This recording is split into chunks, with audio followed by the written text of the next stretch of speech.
Hi everyone, here is the video for the quiz on Tuesday. It is early days of November. So we were on big issues of lighting Hanukkah candles and the oil itself. So we discussed three big issues that we'll discuss a little bit more in a second, but we spoke about this idea of do Hanukkah candles need to be lit or do they need to actually be lit for a specific time? And if they do need to be lit for a specific time, how does that affect the quality of oil that should be used? Then the idea of can I use actually the Hanukkah itself, meaning can I benefit in some way from the light? And if so, how does that affect what oil I should buy or not buy? And then the last piece is that, well, Hanukkah also falls, there's always a day of Hanukkah that falls on Shabbat. So are there different rules for using and not using light on Shabbat, or different rules of potential violations of Shabbat, like causing fire to burn brighter or something like that, or using more oil, or the violation of actually burning or lighting candles on Shabbat? That's actually not allowed. Or helping it continue to burn. If it's burning already, it can actually be burning before Shabbat, and then when it goes out, it goes out. But in any way manipulating that oil on Shabbat is going to be a problem. So what might that do to the what might that do to the consideration of what kind of good oil or bad oil to purchase? So we're going to get into that a little bit more. But like I said last week, so we started out by saying here is oil that you can use on Shabbat. Here is oil that you can't use on Shabbat when lighting your Shabbat candles. And we had some good reasons for that. And then what's going to happen in our small little sugya is we're going to ask that same question about the light of Hanukkah. And we're going to say, does the oil that the rabbis say you may not use on Shabbat, meaning our lower quality oil, are we allowed to use that for Hanukkah or not? And we're going to get three different ideas, one from Rav Huna, one from Rav Chisda, and one from Rav Zera. And then we're going to kind of ask the question, why is it that they think the way they think? So we're going to start by just kind of looking at the answers, at least that they give. And I think it'll be helpful to have this kind of chart right here. So again, the question is, Ptilot v'shmanim ushmanim, oil and the wicks of the candles that the chachamim, that are kind of the wise ones or the rabbis, say we're not allowed to use for our Shabbat candles. Um, what about can we use them for Hanukkah candles that are lit on the weekday? And can we use them for Hanukkah candles that are lit on Shabbat? And so we're going to see three different ideas for this, and it's easier to make it in a chart form. So first of all, we have our rabbis, Rav Huna, Rav Chisda, Rav Zera. And so here we have Amar Rav Huna, who says, the wicks and oils that the rabbis say, the Chachamim say, don't light with them on Shabbat. We don't light Hanukkah or Hanukkah. We don't use that same oil and wicks for Hanukkah candles, whether bein b'Shabbat, bein b'chol, whether it's Shabbat or whether it is chol. So how would we fill out this chart? We'd fill it out like this. So the Hanukkah candles that the rabbis are saying don't use them on Shabbat for lighting your candles. What about can we use them for Hanukkah candles for the weekend? And our answer is don't use this low quality oil for Hanukkah candles if you're lighting them on the weekend, and don't use them for lighting Shabbat candles. And now you'll see, and now we're going to go on, and then of course they're going to ask, the Talmud is going to ask, my taima de Rav Huna, what is the reason for Rav Huna's idea here? Okay, and then we go on to Rav Chisda. Amar Rav Chisda, madlikim bahem, we light them bechol on. Chol is, so it's Shabbat and Chol. Shabbat is the Shabbat. Chol are the days of the week, right? Rav Chisda says, Madlikim bahem b'Shabbat, aval lo, b'chol, aval lo b'Shabbat.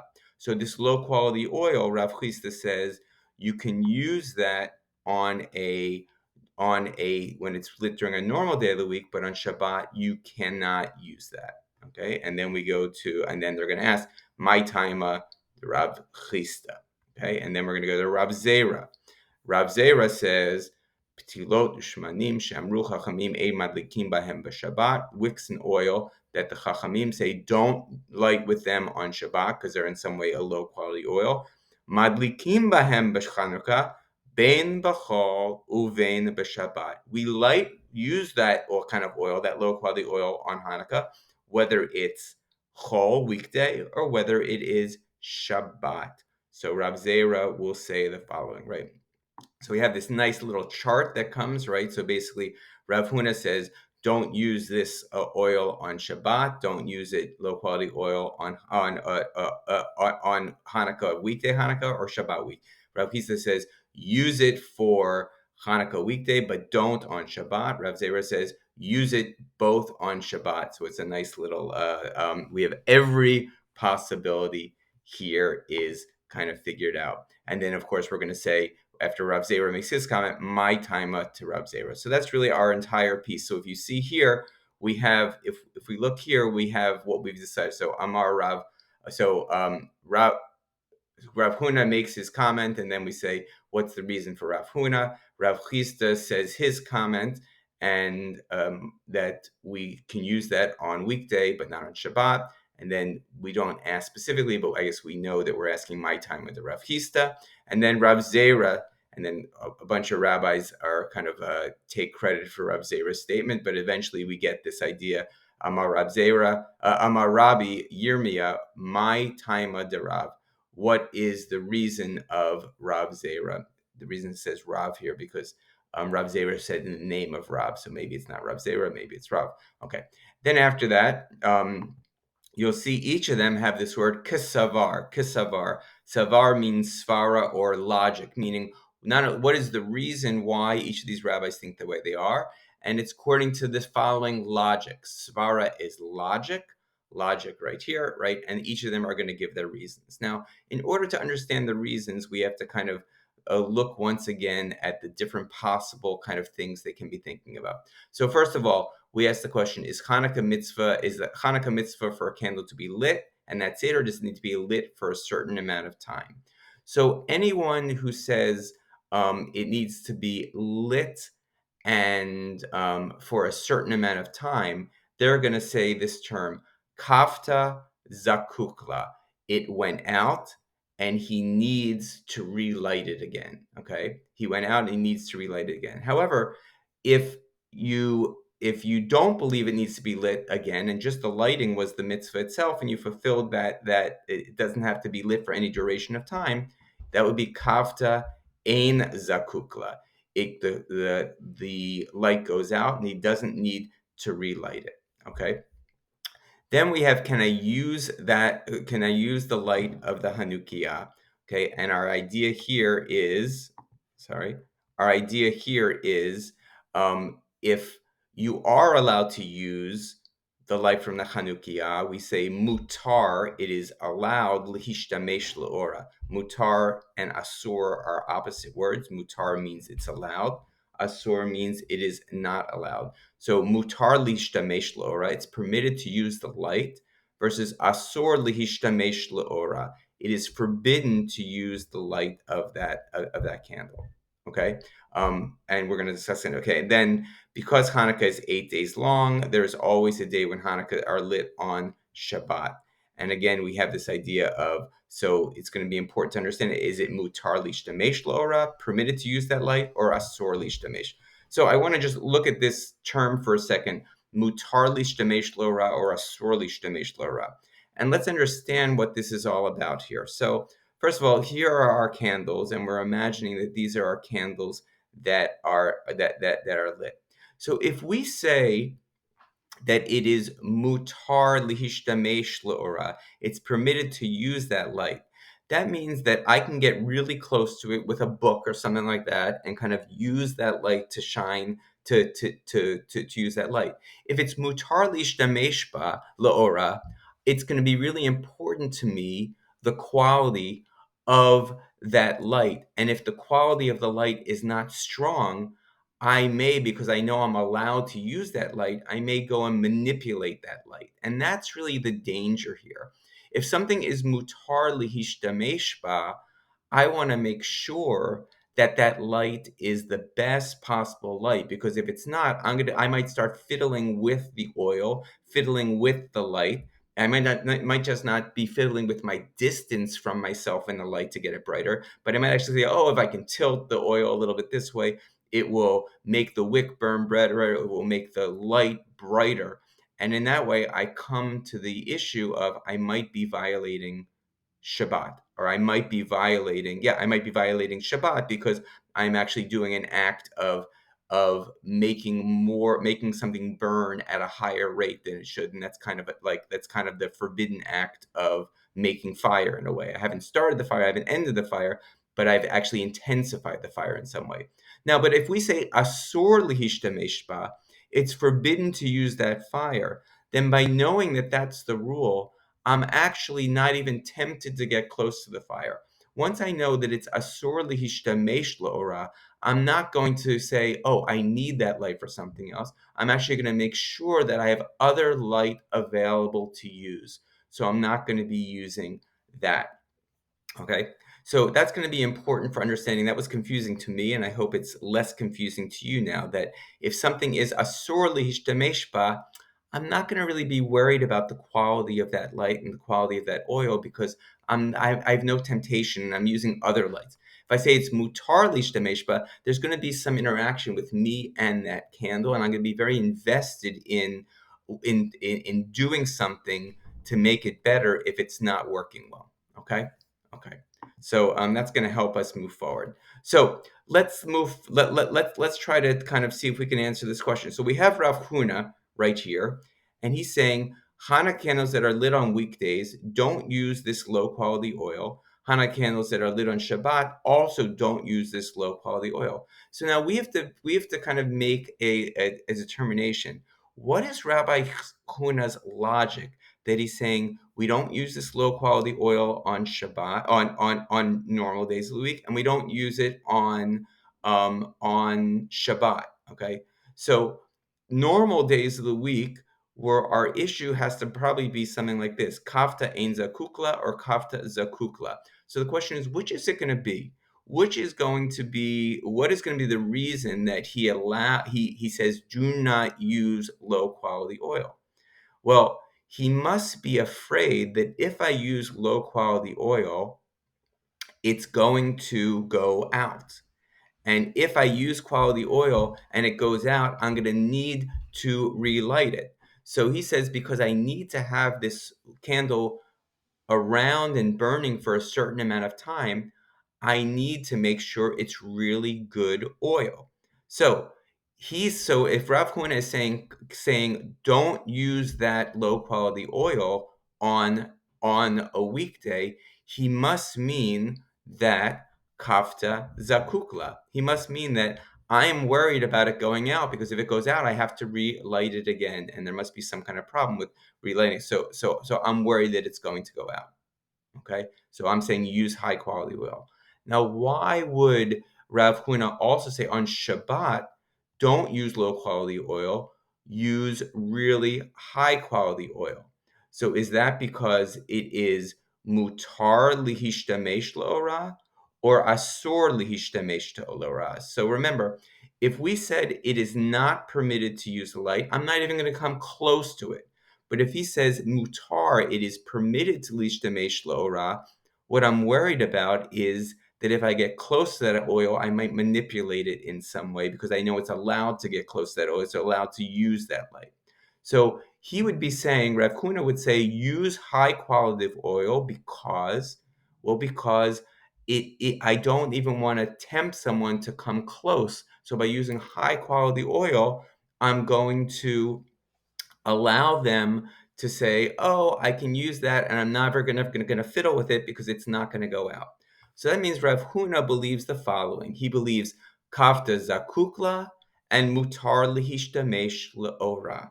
Okay, so, and let's see if that's true. Look at that. So my time at the Rav Huna kisavar, because of his logic, is kafta zakukla mutar lihishtamesh leora. See how this works? So now we go to the next one. Here's Rav Chisda, who says, use this low quality oil on um, use this low quality of oil during the weekday, but don't use this low quality oil at night. So we know that, so obviously he's going to think the exact same way that Rav Huna thinks about Shabbat, that on Shabbat it's probably mutar lihishtamesh leora, so I need to have high quality of oil because I don't want to be manipulating. If I know I'm allowed to use it, I don't want to be like, oh man, I wish this was better quality, or I wish this was burning brighter. No, if I have better quality oil, it's going to burn bright. So I'm never going to be tempted to manipulate that oil. So he must mean mutar lihishtamesh leora. But what about this? Use low quality of oil. Why can I use low quality of oil? He must not believe that it's so important for this light to be lit for a long amount of time. He must not be scared about that light going out. So he must believe kafta ein zakukla. It doesn't need to be lit for a long time, just if it was lit and if it was okay. And let's see what Rav Chisda believed. And here we so our answers are right? Kafta ein zakukla, mutar lishtamesh leora. And if we look here, that's exactly what Rav Chisda believes. Kafta ein zakukla, mutar lihishtamesh leora. And of course, now you should probably be able to get our next answer without even thinking about it. That we have Rab Zera, who says you may use low quality of oil for candles, Hanukkah candles that are lit on the weekday, and you may use low quality of oil for Hanukkah candles that are lit on Shabbat. And why is this? Right? We should be able to figure out I can use low quality of oil because I'm not really worried if it goes out that I need to let it in. So it must be kafta ein zakukla. And I use low quality of oil because even if it's a low flame, I'm never even going to be tempted because I know that the rule is asur lihishtamesh leora. And oh, sorry, this is wrong here. Asur lihishtamesh leora. So I made a mistake there. Asur lihishtamesh. Let's see what it says. Kasavar kavda ein zakukla asur lihishtamesh leora. So that's really so you should really be able to, at this point, then go through our entire sugya here from the top, right? Rava said, what's the reason for Rav Huna? And I guess I should have included even the lines before of Rav Huna's statement. Kasavar, kafta zakukla, matar lishtamesh leora. Rav Chisda amar, madlikim bahem b'chol, aval lo b'shabbat. Kasavar, kafta ein zakukla, matar lishtamesh leora. We can, amar Rav Zera, right, wicks and oil, she'amru chachamim, ein madlikim bahem b'shabbat, madlikim bahem b'chanukah, bein b'chol, whether on weekday or whether on Shabbat. Rabbi Yirmiyah, my time, the Rav, and I'm going to say Rav Zera. Again, the reason why we're not sure if this statement comes from Rav Zera or Rabba, but don't worry about this right here. So we did it. Now, there's one more little kind of back and forth that I want to show you that goes with this piece of Talmud. By the way, this is one of the I was studying in Israel for a year, and that piece, the Kafta Ein Zakukla, was one of my first piece of Talmud that I study. And there's a rabbi up in L.A. who kind of whenever he wants to send me a message, he says tell Rabbi like Kafta Ein Zakukla, and that's kind of like, oh yeah, I remember studying that with him. Okay, but this idea of Kafta Ein Zakukla, so once we kind of have this little piece of Talmud, then the Talmud's going to ask, is that really true? Kafta ein zakukla, that there can be that all we need is to have the Hanukkah candles lit and that's it. We don't have to have them lit for a certain amount of time. Just the lighting is the mitzvah. It's not like the duration of having it around. Isn't it always the case that actually I need to have the Hanukkah candles lit for a certain amount of time? And the rabbis are going to basically talk about this here. And so, and we're going to so here's how they do it right here. They say, V'kafta ein zakukla. What are you talking about? V'kafta ein zakukla. Like the Hanukkah goes out and you don't need to relight it again. Then we have this phrase, ure minhu. And ure minhu is a little bit like tashma.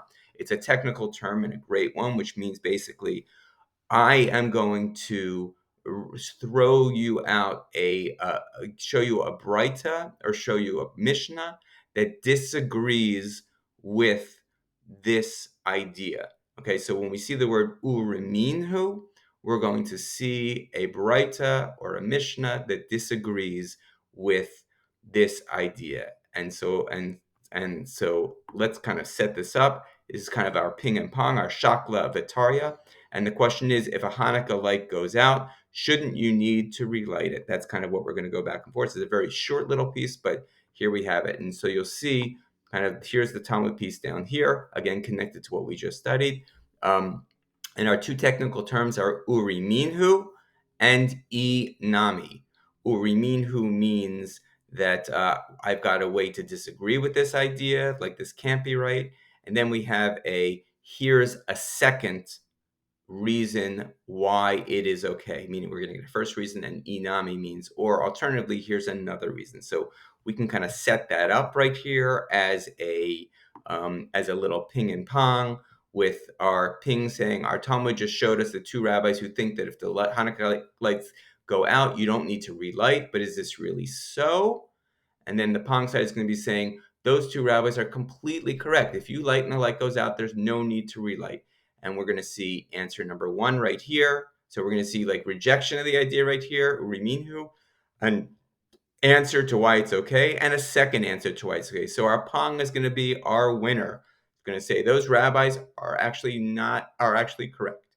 Okay, and here's how we do it. So here we go.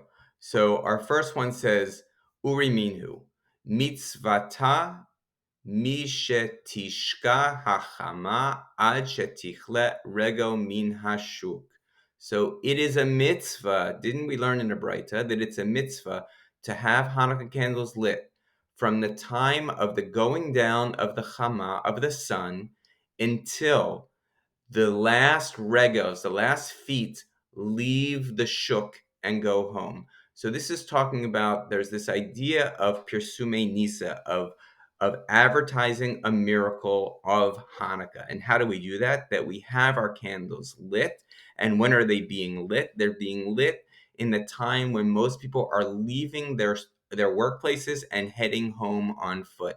That's when we light our candles. So it's saying, oh, here's a Braita that says it's a mitzvah to light candles from the time of the going down of the sun until the last people leave their work for the day and have finished walking home. Okay, and so they're saying, hey, this Braita, this rule contradicts the idea above, right? Our ping side said that our Shalma just showed that two rabbis think that if the Hanukkah candles go out, you shouldn't worry about relighting it.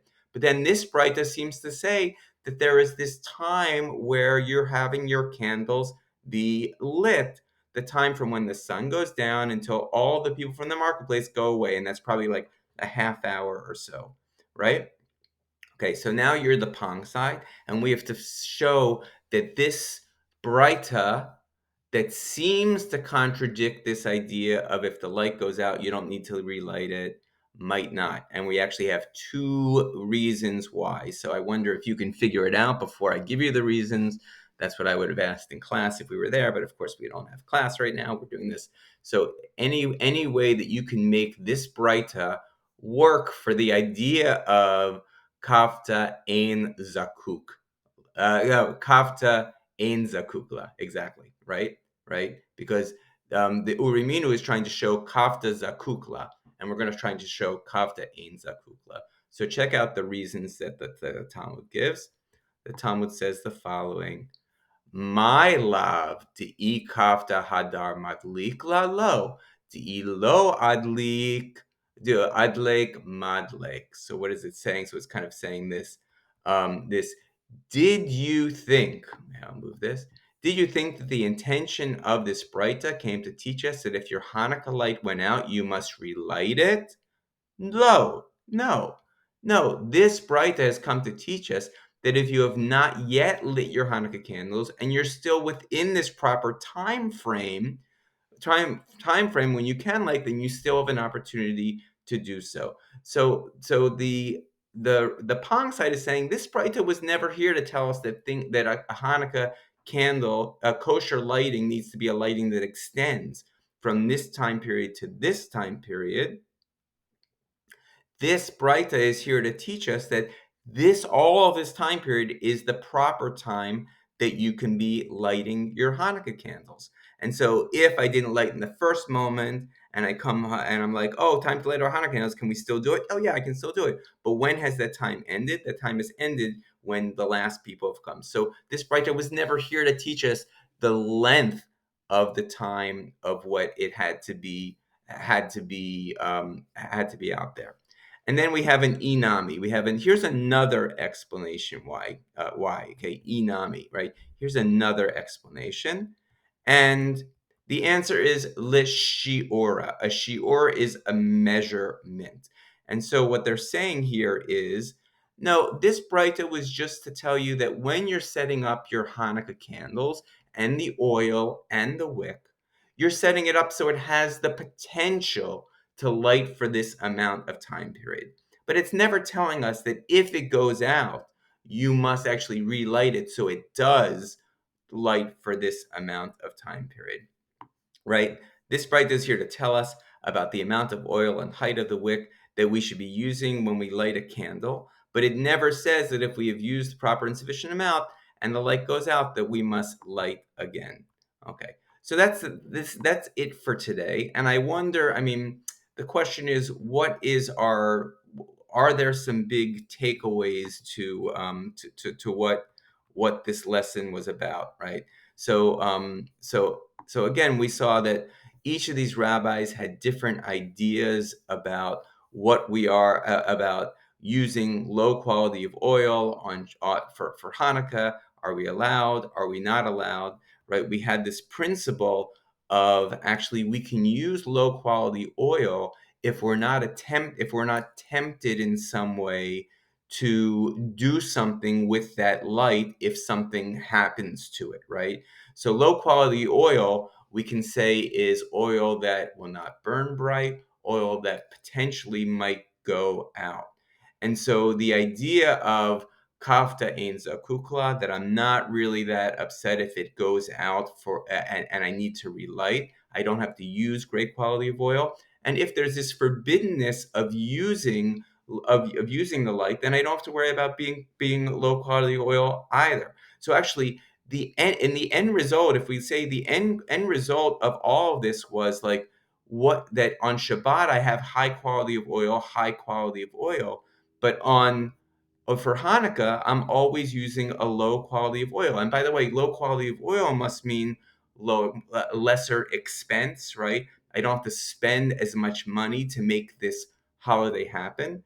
And you can imagine if you're lighting this high quality of oil for 8 days straight, that can be like an expensive endeavor. So really, Rab Zera is saying, hey, I can do everything I need to do with lower quality of oil, with lesser expense, because these rules are in fact. So possibly that is kind of an end result that Rab Zera is actually looking out for people. And what I'd love to see, by the way, I'd love to know, and we probably need to do some investigation of this. I'd love to know if Rab Zera, is a one of the poorer rabbis. I'd love to know if he has some kind of vested interest in making sure that the holiday isn't just for people who are rich, but for people who are less wealthy. And I'd love to see, maybe there are some rulings that Rab Zera does that in some way parallel this in other ways, like maybe in the way he builds his sukkah, or maybe in the way he has his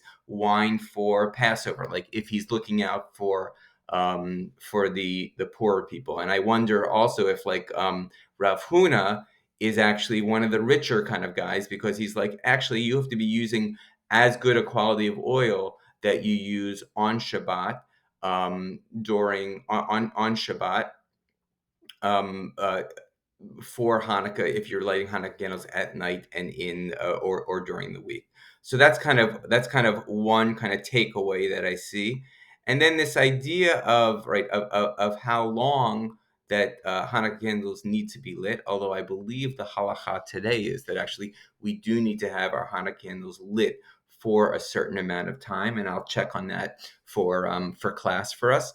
But at least here in the Talmud, it seems to be that we are concluding with an idea of no, actually, it's the lighting that is the most important thing, not the kind of keeping it around for a certain amount of time, which, by the way, contradicts the idea of what's the reason for this lighting in the first place, which is probably Persume Nisa, or advertising of a miracle.